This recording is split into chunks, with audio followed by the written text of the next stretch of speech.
Quando Pavel foi enviado para um internato no interior de Pazardzhik, ninguém imaginava que ele nunca mais voltaria. O que parecia ser apenas mais uma transferência temporária durante o caos do pós-comunismo búlgaro se transformou em um dos casos mais sombrios e silenciados da região. Inspirada em relatos reais e no silêncio de instituições esquecidas pelo Estado, essa história é um mistério de tirar o fôlego. O que acontece quando as crianças desaparecem e ninguém quer saber por quê? Este vídeo vai mexer com você. Assista até o final e descubra o porquê nunca mais fui a mesma. Meu nome é Helena. E por mais que os anos tenham passado, nunca consegui falar sobre o que aconteceu com meu irmão sem que minha voz vacilasse. Era o verão de 1998 e eu tinha 14 anos. Ele, 12. Pavel era meu melhor amigo, meu protetor, meu mundo inteiro. E naquela época, depois da queda do regime, a Bulgária ainda vivia em sombras. Sombras que se escondiam em lugares como o internato de Pazardzhik. Nossa mãe nos criou sozinha depois que nosso pai foi embora. E quando ela adoeceu gravemente, o Estado decidiu que não poderíamos continuar com ela. Foi então que fomos separados. Eu fui levada para uma casa de acolhimento em Plovdiv, mas Pavel foi enviado para o internato estadual em Pazardzhik. Disseram que seria temporário, até que alguém pudesse cuidar de nós. Mas ninguém veio. E Pavel nunca voltou. No começo, ele me mandava cartas, escritas à mão, com caligrafia redonda, cuidadosa. Falava sobre os meninos mais velhos que o faziam dormir com medo, sobre o cheiro estranho do refeitório, sobre os barulhos à noite que ninguém explicava. Mas sempre terminava dizendo: "Estou bem, não se preocupe comigo." E eu queria acreditar. A última carta que recebi dele foi em 26 de setembro. Uma folha dobrada com cuidado dentro de um envelope azul claro. Ele dizia que tinham trocado sua cama de lugar, que agora dormia perto da janela do segundo andar e que ouvia coisas lá fora. Passos, risos abafados, alguém sussurrando seu nome. Acho que alguém entra aqui à noite, mas não sei como. Meus sapatos aparecem molhados de manhã. Aquilo me gelou por dentro. Mas ninguém me escutava. Ninguém queria ouvir uma adolescente falando de medo e calafrios. Quando escrevi de volta, a carta voltou para mim, selada com uma tarja vermelha. Destinatário desconhecido. 2 semanas depois, recebemos a notícia. Um funcionário do governo chegou à casa de acolhimento com um envelope pardo e uma expressão que eu nunca esqueci. Ele chamou a diretora e cochichou algo no ouvido dela. Depois, ela me chamou para uma sala isolada. Sentou-se diante de mim e disse sem piscar: "Seu irmão desapareceu. Achamos que ele fugiu do internato." Eu não respondi nada. Não chorei. Só senti como se tivessem arrancado algo de dentro de mim. A polícia disse que ele provavelmente pulou o muro à noite e tentou pegar carona para me encontrar. Que crianças fugiam o tempo todo, especialmente naquela época, e que o mais provável era que estivesse escondido em alguma vila. Mas eu sabia que Pavel nunca faria isso sem me avisar. Ele sempre deixava sinais. Sempre me contava tudo. 3 semanas depois, eles encerraram a busca. Mas eu não. Eu nunca parei. E foi aí que, no fim de outubro, algo aconteceu. Um ex-funcionário do internato, um homem chamado Todor Ivanov, apareceu na porta da casa de acolhimento. Ele trazia nas mãos um caderno velho, sujo e com a capa rasgada. "Achei isso entre os aquecedores do dormitório do segundo andar", disse. "Está no nome do seu irmão." Quando toquei aquele caderno, algo em mim estremeceu. Eu sabia que era de Pavel. Eu reconheceria aquela caligrafia em qualquer lugar. E conforme comecei a folheá-lo, uma sensação fria percorreu meu corpo. As primeiras páginas pareciam normais. Listas de tarefas, datas, nomes de professores. Mas depois de algumas folhas, tudo mudava. Ele escrevia com urgência, como se não quisesse esquecer o que tinha visto. Descrevia alguém, ou algo, que entrava no quarto quando todos dormiam. Dizia que não via o rosto, mas que a presença era pesada, sufocante. E que sempre que acordava, algo estava fora do lugar. seus pertences revirados, a cama molhada e um bilhete no bolso do casaco, com letras que não eram dele, dizendo: "Você será o próximo." Eu levei aquilo para a polícia, mas riram de mim. Disseram que era a imaginação fértil de uma criança. A diretora do internato negou tudo. Disse que Pavel era instável, problemático, cheio de fantasias. Mas eu sabia. Sabia que algo acontecia naquele lugar. Algo escondido. Algo que ninguém queria revelar. Na semana seguinte, consegui autorização para visitar o internato. Fui sozinha, sem contar a ninguém. Queria ver com meus próprios olhos onde meu irmão tinha dormido. O prédio era cinza, decadente, com paredes descascadas e cheiro de mofo. Os corredores pareciam não ter fim, e os olhos dos alunos mais novos seguiam meus passos em silêncio absoluto. Quando perguntei pelo quarto onde Pavel ficava, uma funcionária me apontou a escada sem dizer uma palavra. No segundo andar, encontrei a janela de que ele falava nas cartas. Era pequena, mas dava para o pátio dos fundos, e havia marcas no batente. Riscos feitos com algum objeto pontiagudo, como se alguém tivesse contado os dias. E no chão, entre as frestas das tábuas soltas, encontrei algo que me fez estremecer. Uma tira de pano com as iniciais dele bordadas à mão. PI. Alguém havia escondido aquilo ali. Alguém que sabia o que aconteceu. E eu estava prestes a descobrir que o silêncio daquele lugar era mais profundo do que eu imaginava. E que os corredores do internato escondiam mais do que paredes frias e alunos esquecidos. Desci do quarto de Pavel com a fita bordada apertada na mão. A sensação era de que o tempo ali não passava. Os rostos eram pálidos, as vozes quase inexistentes. Ninguém sorria. Quando voltei ao andar térreo, vi que a funcionária que me havia indicado as escadas observava de longe, como se quisesse falar, mas algo a impedia. Tentei me aproximar. Ela virou o rosto. "Já viu o que queria?" Disse, sem encarar meus olhos. Respondi que sim, mas que tinha perguntas. Ela não respondeu. Apenas pegou o pano que usava para limpar a mesa e esfregou com mais força do que era necessário. E então cochichou. "Aqui, quem pergunta demais, desaparece." Voltei à casa de acolhimento com um nó na garganta. À noite, li cada página daquele caderno de novo. Havia trechos rabiscados, quase ilegíveis, onde Pavel desenhava o que parecia ser uma porta. Não uma normal, mas uma porta atrás de outra. Um retângulo desenhado dentro de outro, com frases escritas embaixo. "A de ferro é falsa. A verdadeira só abre se você fechar os olhos. Ninguém volta do lado de lá." Naquela noite tive pesadelos. Sonhei com um internato vazio, corredores que se repetiam, uma luz piscando, e alguém me chamando por um nome que não era meu. Na manhã seguinte, decidi ir à delegacia de Pazardzhik. O inspetor-chefe era um homem grande, de cabelo ralo, que parecia carregar o peso de décadas nas costas. Mostrei o caderno, falei do quarto, da tira de pano. Ele folheou com desinteresse, como se já tivesse visto muitos desses casos. Quando terminei, ele soltou um suspiro e disse: "Sabe quantos meninos sumiram de internatos como esse nos anos 90? Sabe quantos foram realmente procurados? Você ainda teve sorte. Encontraram um caderno." Fiquei em silêncio. Ele continuou: "Os arquivos do internato estão sob sigilo. Houve denúncias, sim. Maus tratos, negligência, talvez até coisa pior. Mas nada comprovado. E o governo? Bom, o governo quer esquecer essa parte da história." Quando saí da delegacia, uma mulher me abordou na esquina. Era magra, cabelos presos em coque e uma expressão inquieta. "Você é a irmã de Pavel, não é?" Disse. Me assustei. Ela olhou para os lados, como se alguém a estivesse vigiando. "Meu nome é Anélia. Eu trabalhava na cozinha do internato naquela época. Seu irmão, ele não era como os outros. Ele fazia perguntas. Ele desenhava coisas nos guardanapos.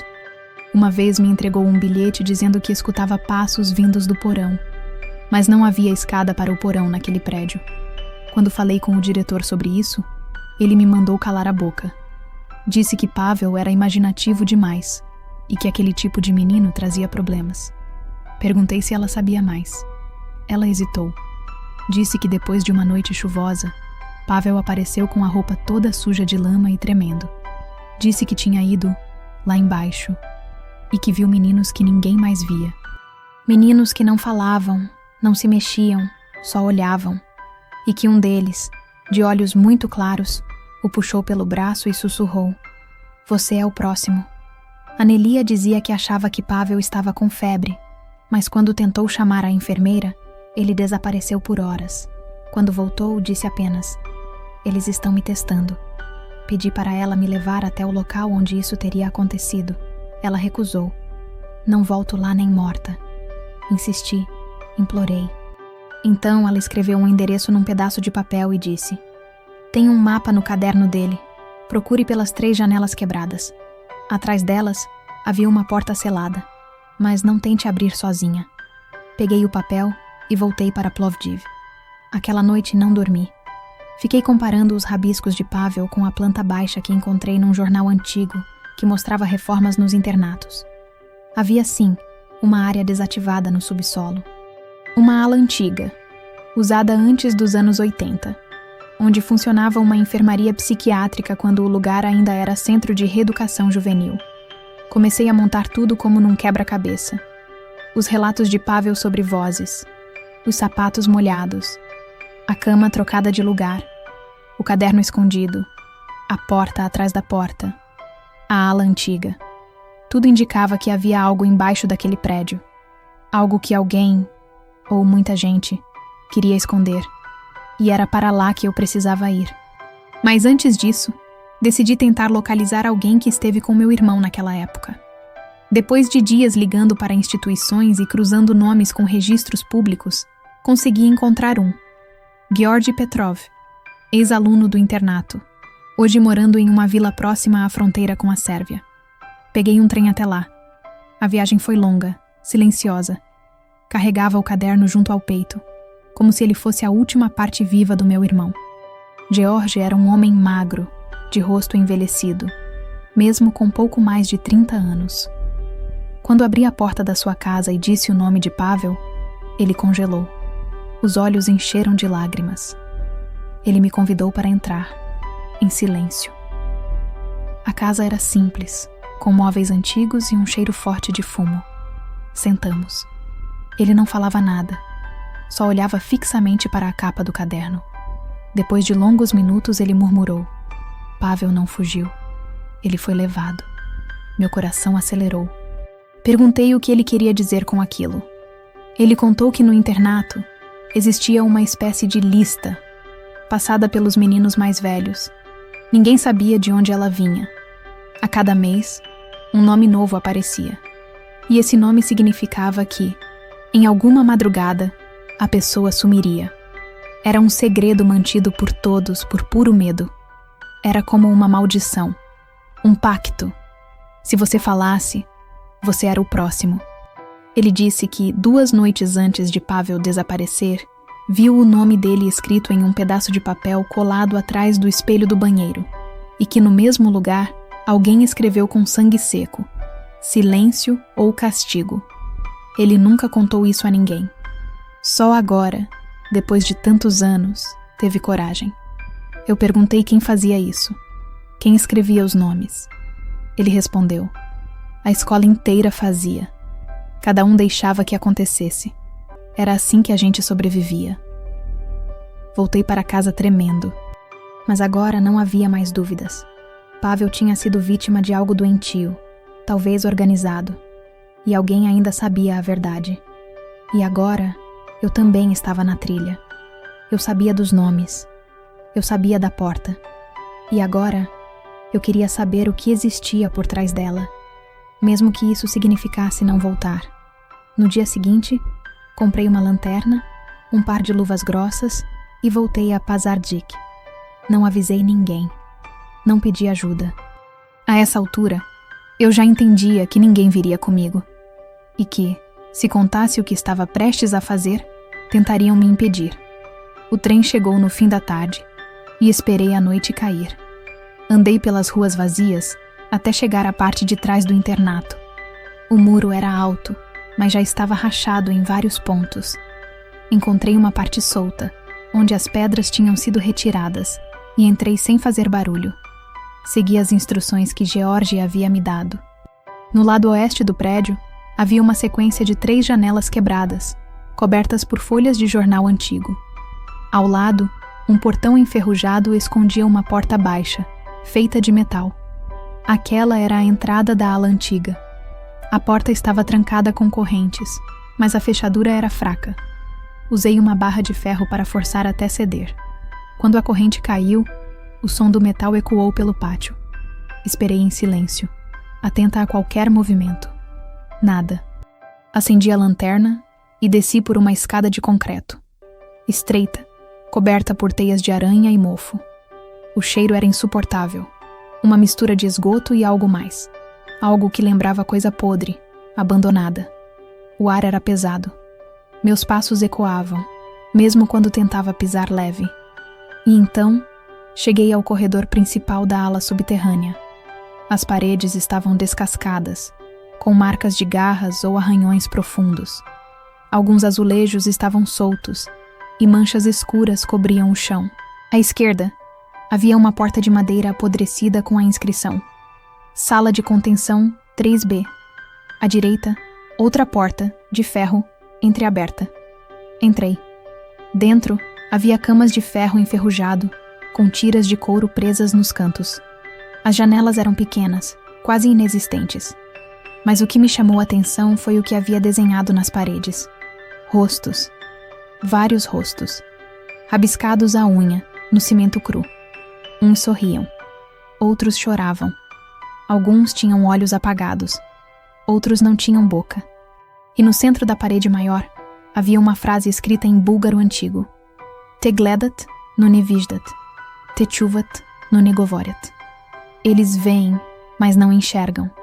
Eles ouvem, mas não falam. Saí da sala com o coração batendo no peito como um tambor.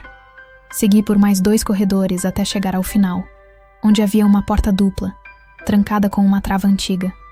Na parede ao lado, havia um botão. Não toquei.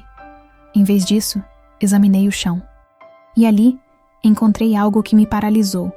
Um caderno igual ao de Pavel. Mesma capa, mesmo tamanho. Mas esse estava vazio, como se tivesse sido deixado ali para o próximo. Sentei-me no chão frio, tentando entender. E foi nesse momento que escutei o som. Um estalo, como madeira rangendo. Depois, passos lentos. Alguém andava ali. Alguém que não era eu. Apaguei a lanterna. Prendi a respiração. O som se aproximava. Passos regulares, lentos. Como se quem andasse soubesse exatamente onde estava indo. Me escondi atrás de uma maca velha. O som passou ao lado. Uma sombra cruzou o corredor. E então parou. Ficou imóvel por vários minutos. E depois, sumiu. Esperei mais tempo antes de me mover. Quando tive certeza de que estava sozinha, saí dali e voltei para a escada. Mas antes de subir, ouvi outro som. Algo metálico arranhando o chão. E depois, um sussurro. Helena. Meu nome. Alguém sussurrou meu nome ali. E não havia ninguém além de mim. Corri. Subi a escada tropeçando. Rasguei a mão no muro para sair. Só parei de correr quando cheguei à estação. Me sentei no banco frio da plataforma e chorei pela primeira vez em anos. Não era só o medo. Era a confirmação. Aquilo que Pavel escreveu não era metáfora. Não era invenção. Era real. Algo ou alguém sabia dos nomes. E agora, sabia do meu também. Voltei a Plovdiv com febre. Passei 2 dias sem sair da cama. Sonhava com corredores, com vozes, com o nome do meu irmão ecoando em ecos sem fim. Quando melhorei, peguei o caderno novamente. Havia um desenho que eu não tinha notado antes. Um círculo com várias linhas saindo dele, como um sol. E ao lado, uma data. 15 de novembro. Faltavam 3 dias. Fui até a biblioteca pública. Vasculhei arquivos velhos de jornais, microfilmes, registros. E ali encontrei o que me fez gelar. Em 15 de novembro de 1974, 5 meninos sumiram do mesmo internato. Todos da mesma idade. Todos do mesmo andar. O caso foi abafado. Alegaram fuga coletiva. Nenhum deles jamais foi encontrado. E mais abaixo, no rodapé da reportagem antiga, um nome entre os envolvidos na administração da época: Todor Ivanov, o mesmo que, anos depois, me entregaria o caderno de Pavel. Fui até a casa de Todor Ivanov no mesmo dia. Não podia mais esperar. O nome dele nos arquivos antigos, ligado diretamente ao caso dos 5 desaparecidos em 1974, mudou tudo. Ele não era só um funcionário aposentado que encontrou o caderno de Pavel. Ele era parte da história desde o início. E eu precisava saber por quê. A casa ficava em uma rua de paralelepípedos, afastada do centro de Pazardzhik. Um sobrado antigo, com a pintura descascando e as janelas fechadas com tábuas por dentro. Toquei a campainha 1, 2 vezes. Nada. Bati na porta. Silêncio. Quando já pensava em ir embora, uma voz rouca e baixa respondeu atrás da porta. Você não devia estar aqui, menina. Era ele. Disse meu nome. Disse o nome de Pavel. E aí ouvi a chave girar. A porta se abriu devagar. Todor estava diferente de quando o vi pela primeira vez. Mais magro, mais curvado, com olheiras profundas e olhos que pareciam sempre fixos num ponto do passado. Me deixou entrar sem dizer palavra. Sentamos em silêncio, até que ele mesmo começou a falar. Você encontrou a parte de baixo, não foi? O subsolo. Assenti. Ele suspirou. Aquilo não era parte do projeto inicial do internato. Era um centro de observação comportamental, construído nos anos 60, para jovens considerados perigosos pelo regime. Era secreto. Tudo o que acontecia lá embaixo era supervisionado por psicólogos do governo, que testavam limites de resistência emocional. Isolamento, privação do sono, controle de estímulos, punição por silêncio. Fez uma pausa longa. A ala foi desativada oficialmente em 76, mas nunca foi lacrada de verdade. E Pavel? O que fizeram com ele? Perguntei. Ele olhou para o chão. Eu não sei. Quando comecei a trabalhar lá nos anos 90, aquele andar já era proibido, mas às vezes, à noite, escutávamos barulhos, como portas se abrindo, passos, vozes. Disseram que era o prédio assentando, mas eu sabia que não era só isso. Revelei que alguém ainda usava o subsolo, que havia listas, que meninos sumiam. Ele fechou os olhos. É como uma herança maldita. Ninguém assume, mas ninguém para. A estrutura ficou, o silêncio ficou, e o medo, esse nunca foi embora. Ele então me entregou uma pequena caixa de madeira. Disse que havia guardado aquilo por mais de 20 anos. Não tinha certeza se um dia teria coragem de abrir de novo, mas acho que chegou a hora. Dentro, havia fotos em preto e branco de meninos muito parecidos com Pavel. Sempre em quartos vazios, olhando para a câmera com expressões de puro pânico. Atrás de uma das fotos, uma frase escrita à mão. O experimento continua. As gerações mudam. O método permanece. Também havia ali uma fita cassete. Voltei para casa com a caixa debaixo do braço. Em Plovdiv, usei um gravador antigo para ouvir a fita. Era um áudio abafado, de má qualidade, mas reconheci a voz. Era Pavel. Ele dizia frases desconexas, como se estivesse num interrogatório. Já não ouço mais os outros. A porta não está mais trancada. Ele fica parado no canto, só me olhando. A voz dele ficava mais fraca, mais arrastada. Depois silêncio. Então, uma segunda voz surgia. Masculina, firme, fria. Ele respondeu bem ao isolamento. O próximo será mais difícil. Em seguida, um ruído forte. E a gravação acabava. Aquilo me derrubou. Meu irmão foi usado. Não desapareceu. Foi escolhido. Testado. Silenciado. E agora, tantos anos depois, tudo ainda seguia em silêncio. Mas eu não deixaria isso assim. 2 dias depois, fui até a imprensa local. Levei as fotos, o caderno, a fita. Mostrei tudo para um repórter investigativo chamado Nedialko Kamenov. Ele escutou tudo em silêncio. Ao final, disse que precisava de tempo, que era perigoso, que aquilo poderia virar uma bomba política. Mas também disse outra coisa. Você não está louca. Já ouvi rumores sobre esse internato antes. Agora temos prova, mas precisamos de mais. Aceitei o risco. Voltei ao internato com ele, dessa vez durante o dia, com credenciais. Fingimos que estávamos fazendo uma matéria sobre a reforma educacional. Entramos com câmeras escondidas, microfones. Conversamos com antigos funcionários. Todos desconversavam, menos uma.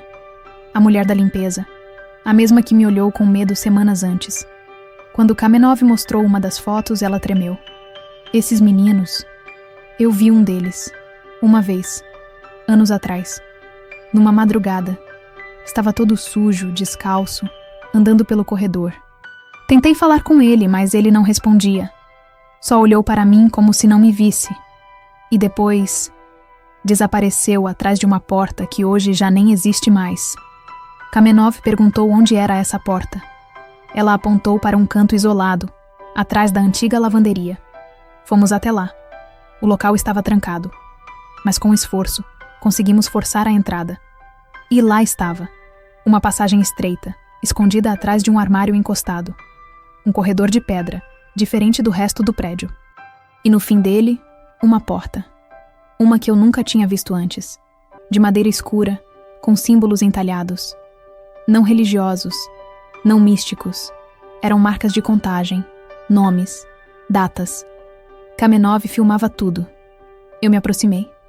A porta estava trancada, mas não com chave. Era como se estivesse esperando alguém empurrar. Quando toquei, senti um arrepio subir pela espinha. Uma presença. Algo que não podia explicar. E então, a voz do meu irmão ecoou na minha mente. Não uma lembrança, não um som real, mas uma certeza. Ele esteve ali, atrás daquela porta. Kamenov me puxou de volta. Disse que aquilo era perigoso demais, que talvez fosse melhor sair dali e processar o material. Mas eu não conseguia. Eu não podia simplesmente parar. Eu precisava abrir. E quando coloquei a mão na maçaneta, ouvi, claramente, um sussurro vindo do outro lado. Baixo, quase imperceptível, mas real. Helena, meu nome ecoando daquele lado da porta que parecia ter sido esquecida por todos, menos por ele, me paralisou. A voz não era imaginária, não era memória. Tinha um peso, um timbre. Era como se estivesse sendo chamada de um lugar onde o tempo não passa, onde a vida não flui como deveria. Kamenov recuou. Repetia que aquilo passava dos limites do que um jornalista podia ou devia registrar. Mas eu já não escutava mais ele. Estava ali, com a mão na madeira áspera, sentindo que tudo o que vivi nos últimos anos convergia para aquele instante. Girei a maçaneta. Estava fria. A porta não se abriu de imediato. Fez resistência, como se fosse feita não apenas de madeira, mas de memórias mal enterradas. Empurrei com força, e o rangido que se seguiu foi como um grito vindo do passado. Do outro lado, não havia uma sala. Havia um túnel. Um corredor estreito, sem janelas, com o chão coberto de poeira e pedaços de papel rasgado. Luz alguma vinha de dentro, mas o som era nítido. Goteiras, respiração, o som de uma cadeira raspando o chão lá no fundo. Acendemos a lanterna. Seguimos juntos, eu e Kamenov. O corredor se abria em pequenas salas nas laterais, sem portas, como celas. Dentro delas, restos de móveis quebrados, colchões embolorados, caixas de metal com etiquetas apagadas. E em algumas paredes, mais desenhos, não feitos com lápis ou tinta, mas com as unhas. Rostos distorcidos, nomes riscados, números, sempre os números. Na quarta cela, encontramos algo que fez meu coração parar. Um pequeno mural de fotos coladas com fita adesiva antiga. Crianças em uniformes. Uma delas era Pavel. No canto da parede, escrito com algo que parecia carvão. Nós ainda estamos aqui. Kamenov fotografou tudo. Tremia. Me pediu que saíssemos. Isso já é suficiente para derrubar meio ministério. Mas para mim não bastava. Eu precisava ir até o fim. Segui até o final do túnel. Lá, uma escada levava para baixo, para um nível ainda mais profundo. A estrutura era feita de tijolos antigos, com o reboco caindo, como se tivesse sido construída antes do internato. Algo anterior. Algo escondido desde muito antes. A cada degrau, o ar ficava mais frio. A lanterna começou a falhar. A bateria, que tinha sido trocada horas antes, piscarava como se estivesse sendo drenada. Chegamos a um salão vazio, com colunas de concreto e teto baixo. E no centro, uma cadeira, de madeira maciça, com tiras de couro presas nos braços e nos pés. Havia manchas no chão ao redor dela, não recentes, mas secas, antigas. Nas paredes, frases escritas com giz. Se você escuta, não responda. Se você vê, não olhe nos olhos. Se você lembrar, eles vêm. Kamenov deixou cair a câmera. Não suportou. Se virou e subiu correndo as escadas. Fiquei sozinha. E então, ouvi novamente. A voz, mais forte, mais clara. Helena, me tira daqui. Não me contive. Chamei por ele. Pavel, sou eu. Onde você está? E então, um som atrás de mim, como se uma porta tivesse se fechado sozinha. Girei o corpo. Não havia ninguém. Mas algo havia mudado. O ar ficou mais denso, e uma luz fraca apareceu no canto da sala, como uma vela distante. Fui até lá. Era uma fresta, uma abertura entre duas placas de concreto. Do outro lado, um quarto. Pequeno, sem janelas, com uma cama de ferro e um caderno sobre ela. Peguei o caderno. Estava coberto de poeira. Ao abrir, tremi. A primeira página tinha a mesma caligrafia de Pavel. Hoje é dia 15 de novembro. Acho que é o último. As páginas seguintes estavam escritas com desespero, sem pontuação. Palavras sobre medo, sobre vozes que pediam para ele ficar quieto. Descrições de olhos atrás das paredes. Frases repetidas como mantras. Eles ouvem tudo. Eles estão esperando. A dor é o teste final.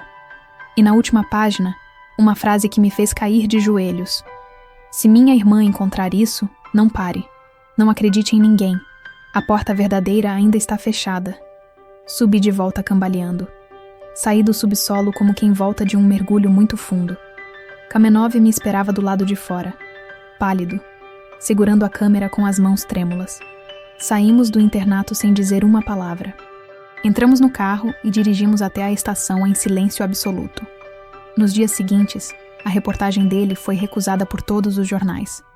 Editores diziam que era sensacionalismo, que os registros eram antigos demais, que nada podia ser provado com absoluta certeza. Ele recebeu ligações anônimas. Disseram para ele esquecer tudo. Tem muita coisa enterrada aí. Deixe como está, se quiser continuar vivo. Mas ele não se calou. Publicou tudo em um blog independente. As fotos, o áudio. O vídeo do túnel.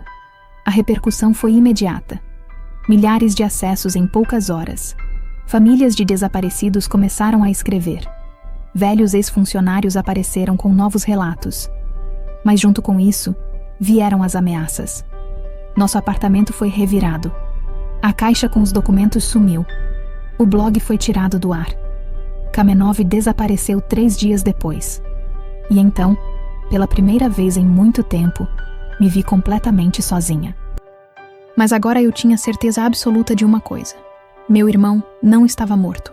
Não da forma como o mundo entende a morte. Ele estava preso a algo. Algo que acontecia naquele lugar desde antes mesmo de nós nascermos. E que ainda não tinha terminado. Porque no dia seguinte, recebi um envelope embaixo da porta. Sem remetente. Sem selo. Dentro dele, apenas uma folha rasgada de um caderno, com a caligrafia dele. Volte. Eles deixaram a porta entreaberta. Só você pode me tirar daqui. Segurei aquele papel como se fosse a última batida de um coração prestes a parar. A letra era dele. A forma como desenhava os E, o jeito torto dos acentos, a mesma pressão pesada nas últimas palavras de cada linha. Não era uma falsificação, era uma mensagem. De onde, eu não sabia. Mas não podia ignorar. Voltar. Eles deixaram a porta entreaberta. Passei a noite olhando fixamente para o envelope. Repetindo para mim mesma que podia ser uma armadilha, que tudo aquilo podia ter sido armado para me enlouquecer. Mas o que me prendia não era só o medo. Era a certeza sufocante de que Pavel estava esperando por mim em algum ponto entre o esquecimento e a escuridão. Algo dentro dele resistia, e esse algo chamava por mim. No dia seguinte, fui até o internato mais uma vez. Levei apenas o caderno, o papel, uma lanterna nova e uma pequena câmera escondida na gola do casaco. A escola estava fechada para reformas. Consegui entrar pelos fundos, pelo mesmo buraco no muro de semanas atrás. O pátio estava vazio, desolado, vidros quebrados, grades tortas, brinquedos antigos cobertos de terra, um lugar onde o tempo parecia ter se recusado a seguir em frente. O corredor até a ala escondida parecia mais longo agora. Cada passo ecoava como uma contagem regressiva. O armário que escondia a entrada ainda estava ali, mas dessa vez já empurrado de lado. Alguém estivera lá depois de mim. A porta entreaberta. Exatamente como dizia a mensagem. E no batente, com tinta preta, uma palavra escrita às pressas. Corre. Desci a escada com cuidado. O subsolo estava ainda mais frio do que antes. A luz da lanterna dançava nas paredes, revelando rachaduras que eu não lembrava de ter visto. Os rabiscos aumentaram. Rostos multiplicados. Alguns riscados. Outros ampliados. A cada passo, a impressão era de que os olhos me seguiam. No fim do corredor, a porta entalhada ainda estava lá. Mas agora estava aberta, escancarada. E atrás dela, não havia mais o mesmo túnel. Tudo parecia diferente. Como se tivessem removido as celas, alargado os caminhos, reformado o pesadelo. A arquitetura era irregular, feita de concreto mal acabado, com buracos nos cantos de onde saía um vapor úmido. O chão rangia, e ao fundo, vozes, murmúrios. Segui em frente. Atravessei uma sequência de salas vazias.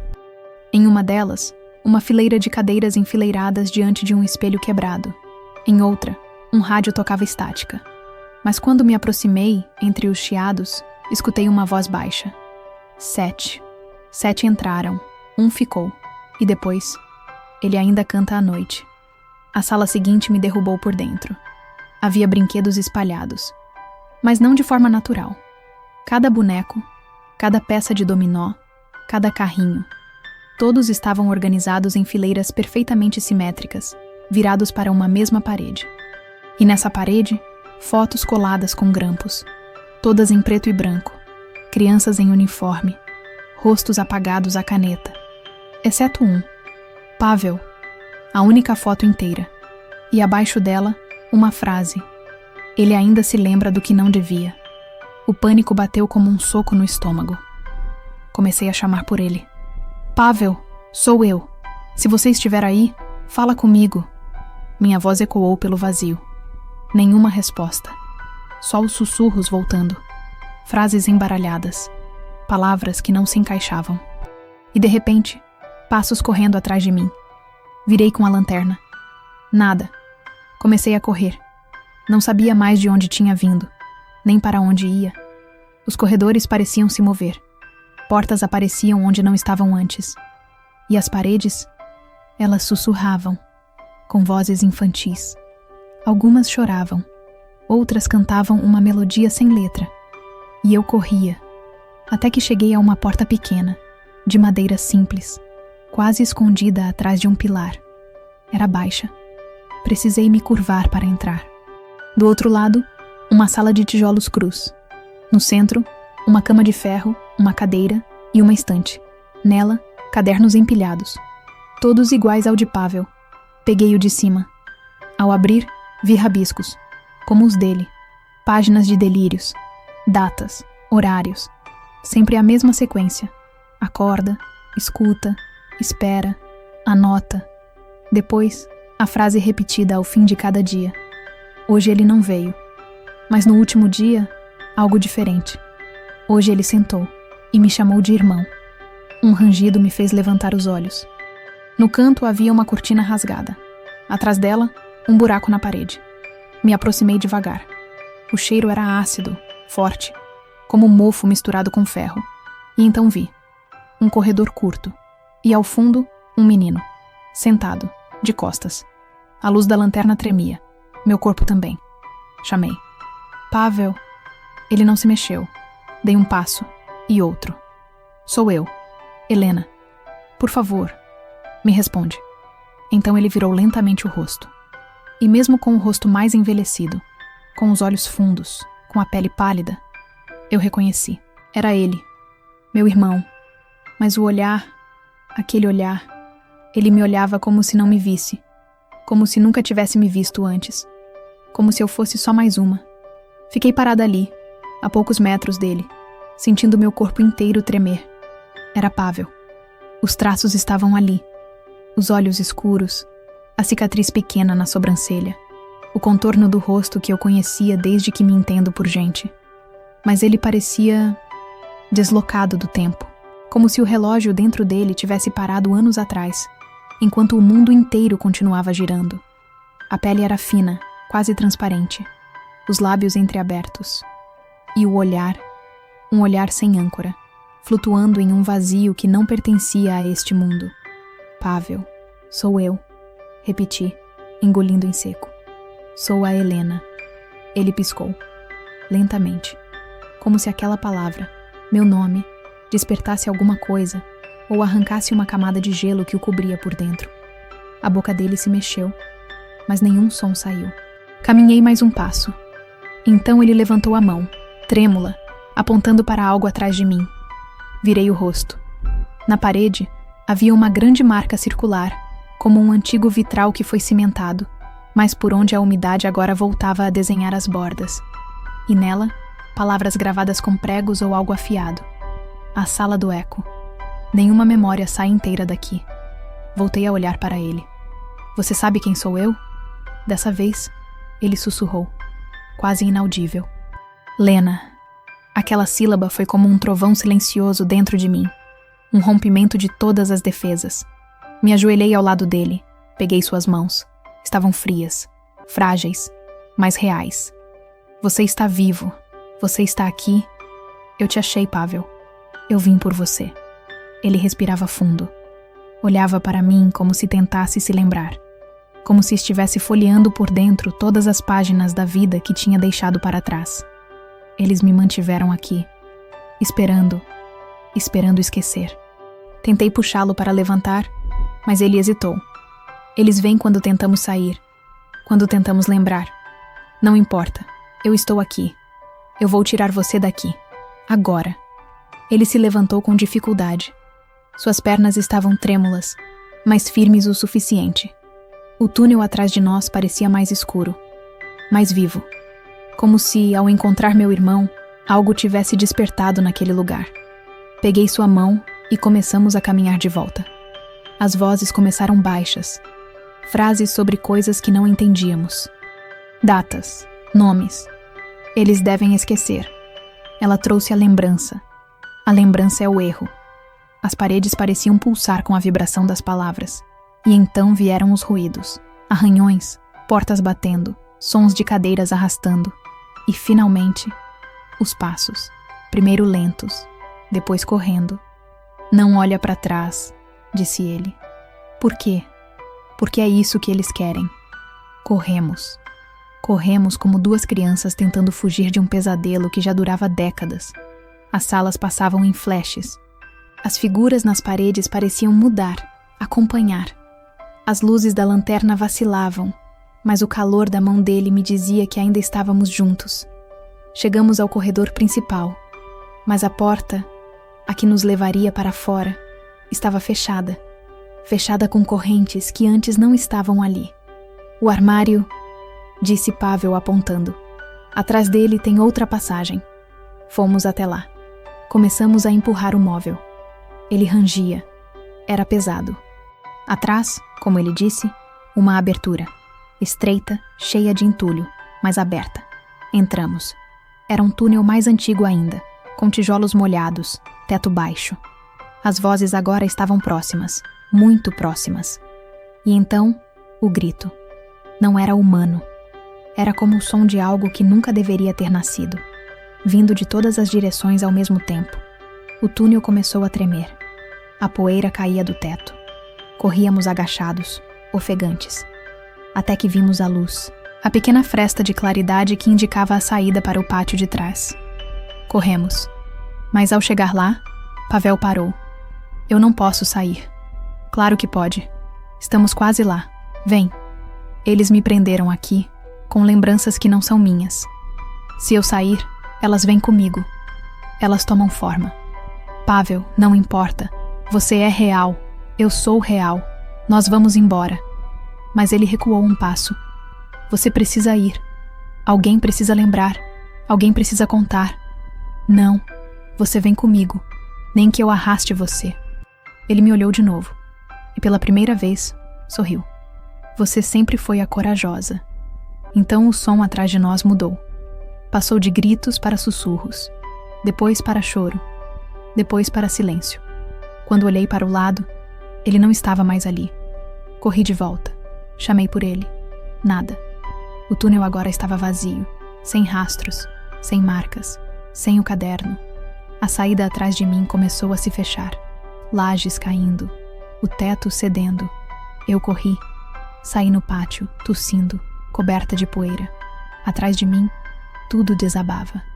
E quando finalmente me virei, o internato não existia mais. O prédio inteiro havia cedido. Uma nuvem de poeira cobria o céu, e onde antes havia corredores, portas e horrores, havia apenas ruína. E eu estava ali, sozinha, mas com a memória dele dentro de mim. Fiquei em pé, imóvel, diante do que restava do internato. O vento levantava a poeira como um véu entre mim e o que agora era apenas entulho. Não havia sirenes, não havia testemunhas. Apenas eu, com os olhos ardendo e o coração em pedaços, tentando entender o que realmente havia acontecido ali. Atrás de mim, o mundo seguia em silêncio. Mas dentro de mim, tudo gritava. O colapso do prédio foi noticiado como um acidente estrutural, provocado por infiltrações antigas e abandono prolongado. Nenhuma menção aos túneis, nenhuma menção a Pavel, nenhuma menção a mim. As autoridades não me procuraram, nem a imprensa. Ninguém. Era como se aquele lugar tivesse finalmente conseguido o que sempre quis: desaparecer. Voltei para Plovdiv dias depois. Passei horas trancada no quarto, encarando a única coisa que sobrou daquilo tudo. A fita adesiva com o nome dele, arrancada de uma das fotos no corredor dos brinquedos. Era o último fragmento tangível da existência de Pavel. O caderno tinha sumido, o papel com a mensagem queimado. Mas aquela fita ainda tinha o cheiro do subsolo. Tentei seguir com a vida. Mas havia algo diferente agora. Pequenos lapsos. Às vezes eu acordava e não lembrava do dia anterior. Às vezes tinha certeza de ter conversado com alguém que não existia. Vozes no corredor, risos atrás da porta. Coisas pequenas, mas constantes. E então, uma noite, enquanto eu arrumava um armário antigo, encontrei outro caderno. Mesmo modelo, mesmo peso, mesmo cheiro. A primeira página estava em branco, mas na segunda estava escrito com a caligrafia de Pavel: Você voltou. Agora é minha vez. As páginas seguintes estavam em branco, como se aguardassem, como se fossem ser preenchidas por mim. Comecei a ter sonhos. Sonhos em que andava por corredores infinitos. Sonhos em que via Pavel por trás de espelhos, dizendo coisas que eu não entendia. Sonhos em que uma porta se abria lentamente, e eu sabia que não podia olhar para dentro, mas sempre olhava. E então, as cartas começaram a chegar, endereçadas a mim, mas sem remetente. Sempre com o mesmo conteúdo. Listas de nomes, nomes de crianças, com datas, com idades, e abaixo, uma frase: Eles estão voltando, e agora sabem que você se lembra. O mundo aqui fora é o mesmo. As pessoas continuam correndo, vivendo, esquecendo. Mas eu me tornei uma memória viva. Um eco de tudo que aquele lugar tentou enterrar. Não consigo mais fingir que foi só um sonho, ou que meu irmão nunca existiu. Porque às vezes, quando tudo está em silêncio, eu ainda ouço o som de uma cadeira arrastando pelo concreto. E uma voz rouca, quase gentil, dizendo: Escreve, Helena. Escreve o que viu. Antes que esqueça também. Essa é a história que ninguém quis publicar. que nenhum jornal teve coragem de expor, porque não se trata só de um internato ou de desaparecimentos, trata-se de memórias e do que acontece quando elas não encontram mais lugar no mundo. Meu nome é Helena, e eu me lembro do que fizeram com meu irmão. E se você está lendo isso, é porque, de algum jeito, ele conseguiu sair. Se esta história te tocou, se inscreva no canal para não perder os próximos relatos emocionantes. Compartilhe com alguém que precisa ouvir o que foi escondido por tanto tempo. E lembre-se, há verdades que só resistem quando alguém decide lembrar.